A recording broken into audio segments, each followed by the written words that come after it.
बहुत सारे कस्टमर क्या करते हैं की कटिंग करा के ये उतारने की कोशिश करतात. फास्टॅग बद्दल एक खूप महत्वाची गोष्ट तुम्हाला सांगतो, त्यांनी तुम्हाला खूप जास्त मदत होईल फ्युचरमध्ये. आपल्या चॅनलचे फॉलोअर आहेत स्वप्नील साळुंखे, त्यांनी ही गोष्ट आपल्यासोबत शेअर केली आहे.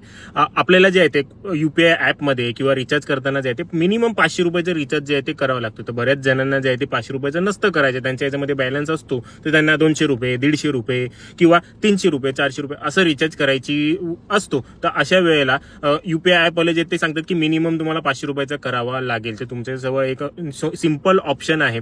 तुम्हाला काय करायचं आहे, तुम्हाला युपीआय पेमेंटमध्ये जायचं आहे. फास्टॅग सिलेक्ट नाही करायचं. युपीआय पेमेंटमध्ये जाऊन as per UPI ID select करून तुम्हाला NETC डॉट पुढे तुमच्या गाडीचा नंबर आणि नंतर मग @ देऊन जे आहे ते तुम्हाला तुमचा जो फास्टॅग कुठल्या कंपनीचा आहे, आयसीआयसीचा बँकेचा आहे, कोटकचा आहे, तर फक्त ते आयसीआयसीचा असेल तर ICICI असं टाकायचं आहे, कोटकचा असेल तर कोटक असं टाकायचं आहे. फॉर एक्झाम्पल तुम्हाला मी सांगतो माझ्या गाडीच्या नंबर सोबत, समजा की मला 200 रुपयाचं रिचार्ज करायचं आहे, तर मी युपीआयचं हे सिलेक्ट करून युपीआय आयडीचा ऑप्शन सिलेक्ट करून मी तिकडे टाकीन NECT डॉट पुढे लिहिन मी माझ्या गाडीचा नंबर MH01CT8510 आणि असं करून @ ICICI माझा फास्टॅग जो आहे तो ICICI बँकेचा आहे. तुम्ही पाहू शकता तुमच्या फास्टॅग वरती कोणत्या बँकेचं नाव दिलेलं आहे आणि असं करून तुम्ही 500च्या आतील तुम्हाला कितीचा हवं तो रिचार्ज तुम्ही करू शकता. अशा वेळेला तुमच्या जो 500ची मर्यादा राहणार नाही आणि तुम्ही हवं तो रिचार्ज करू शकाल.